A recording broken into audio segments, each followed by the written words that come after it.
I got the notification at 2 a.m., a funding alert, one of those automated emails you get when you back a campaign. And it hits a milestone, except I hadn't backed this campaign. I didn't even know it existed. I didn't know anything about it because no one had told me. Because telling me was the one thing the person behind it could never do. The app was called Nourish Path. And the moment I read the description, dietary restrictions, chronic illness, personalized meal planning, subscription model, my stomach dropped through the floor. Because I had built that, not something like it, not a coincidence, not parallel thinking. That, word for word, feature for feature. The architecture of 2 years of my life, every late night, every rejected pivot, every version I deleted and started over, wrapped in someone else's branding, collecting $40,000 in funding while I slept. And the person who launched it, the person whose name was attached to this campaign, was my best friend of 8 years. You need to understand what I'm about to tell you, every detail, because the proof matters. Maya and I met freshman year of college, 8 years. The kind of friendship where you share passwords, finish each other's sentences, show up at the hospital at midnight without being asked. The kind where you don't explain context anymore. You just talk. She was a bridesmaid at my sister's wedding.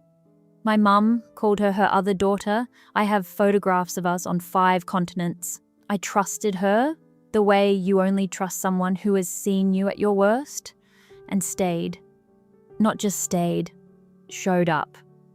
That kind of trust is not a small thing. It is, I now understand the exact thing that makes betrayal this specific kind of devastating. In the spring of 2022, I sat across from her at our usual spot, a small place on Clement Street, the one with the paper cups and no Wi-Fi. And I showed her everything, the sketchbook, the wireframes, the name I'd landed on after 3 months of rejection, NutriPath. I had spent 2 years on this, not casually, obsessively. The market research alone took 6 months. I interviewed over 40 people in chronic illness communities.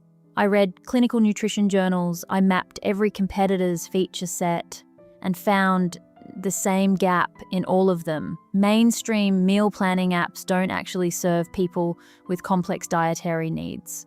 People with Crohn's, celiac, MCAS, severe allergies, multiple overlapping restrictions. They're patching together spreadsheets and Facebook groups and outdated PDFs because nothing on the market actually speaks to them. My app would. That was the whole point. I walked Maya through everything, the target demographic, the clinical partnership angle, the freemium to subscription revenue model, the tagline I had written at 1 a.m. and woken up proud of. Finally, food that works for you. She asked good questions, sharp ones. She always did. That was one of the things I loved about her. I left that coffee shop feeling lighter than I had in months. She had validated the thing I was most afraid to believe, that this was real, that it was worth building.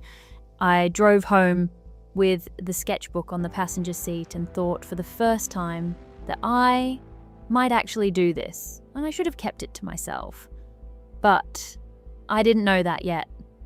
6 months later, October, I was on a crowdfunding platform doing research on health and wellness campaigns. Nothing to do with my own project, just scanning the landscape the way I did every few weeks. And the algorithm served me something I was not prepared for. Nourish Path, subscription-based meal planning, built specifically for people with dietary restrictions and chronic illness. Freemium model. The tagline in the campaign header read, "Food that finally works for you." Not similar, not inspired by, identical. A single word changed in a tagline I wrote at 1 a.m. in my apartment. I sat there for a long time, long enough that my laptop screen went dark.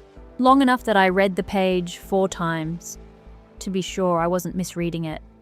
Long enough that I had to touch the trackpad to bring the screen back, and when it came back, nothing had changed. Then I started documenting. Screenshots of every page, the feature list, the UI mock-up that mapped almost exactly to my wireframes. The dietary category breakdown, celiac, MCAS, vegan, allergy-specific, which was a distinction I had made in my own pitch deck that no one else was making, and then I found something that made it worse. In the campaign FAQ, someone had asked how the founder came up with the concept. Her answer referenced years of personal research and a deep frustration with existing apps. Years. She had a name, a specific branded term for the chronic illness community she was building for. The exact name I had coined. A word I made up, sitting alone in my apartment, written in a voice memo I still have the timestamp for. Here's what she didn't count on. I am meticulous. I keep everything. I didn't call her. I didn't text her. I didn't post anything. I didn't say a single word to a single person. She texted twice that week. Normal things, a meme, a question about weekend plans. I left them unread, and I felt nothing except very, very clear. For 30 days, I watched the campaign grow. I watched the backer count climb. I watched her post updates, cheerful, grateful, visionary, performing the role of someone who had built something from nothing, and while she performed, I worked. Week 1, I met with an IP attorney. We reviewed my documentation, time-stamped emails to myself, voice memos recorded during brainstorm sessions, the original pitch deck file with a creation date of March 2022, a full 14 months before her campaign went live. The lawyer told me a cease and desist was possible, viable even. I told her I wasn't interested in stopping Maya. I was interested in winning. Week 2, through a mutual contact in the tech community, I met a software developer named Priya. She had built 2 health apps and had walked away from both after co-founder disputes. She understood exactly what I was building. Within 4 days, we had a term sheet. Week 3, we stripped my original concept down to its core and rebuilt it stronger. The clinical partnership angle, something Maya had included in her campaign as a vague promise, we made real. I cold emailed 12 registered dietitians who specialized in chronic illness. 3 responded within 48 hours. 1 had 20,000 followers in the celiac community. Week 4, we had a working prototype, an investor demo deck, and a soft launch plan. Maya's campaign had now raised $42,000. She had 400 early sign-ups and a launch date 6 weeks out. I had a co-founder, 3 clinical partners, and documentation that established prior art going back 2 years. What she stole was a seed. What she didn't know was that I had already grown the tree. We launched on a Thursday. No press release, no paid ads, no influencer seeding. Priya had suggested we seed the launch in chronic illness communities on Reddit, specifically our chronic illness and our celiac disease. I wrote the post myself. It took 40 minutes and 3 drafts. Honest, direct, no marketing language. I explained what the app did and why I built it. I didn't pitch, I just talked. I mentioned that I had Crohn's disease. That part was true. It had always been true. It was the reason this idea existed at all, because I was the person the gap was meant to hurt, and no one had bothered to close it. The post hit the front page of Our Chronic Illness within 6 hours. By the end of the weekend, we had 3,000 waitlist signups. Maya's total customer count at that point was 400. Within 60 days, we had our first clinical partner co-authoring content. Within 90 days, we had a seed funding meeting. Within 4 months, Nourish Path? Maya's Nourish Path? Quietly shut down. No announcement. The campaign page went dark. The Instagram account stopped posting mid-sentence. And then she texted me. Not to apologize, not to acknowledge anything. She asked if I wanted to combine efforts and collaborate on something new. She said she thought we'd make a great team. I responded with 2 sentences. I won't repeat them here, but she never replied.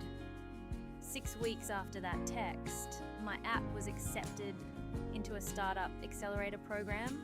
I've thought about what I would say if someone asked me whether I felt vindicated, whether the karma was satisfying, whether I felt like I won. What I feel is this: she took something I built during my worst health years, something I poured into out of desperation and necessity, something that was mine in the deepest possible sense, and she used it as a shortcut. She did not believe I would finish it, or she did not care. I'm not sure which of those is worse. And the shortcut failed. Because shortcuts always do. She banked on my idea. I banked on my work. And there is no version of that story where those 2 things end up equal. I said nothing for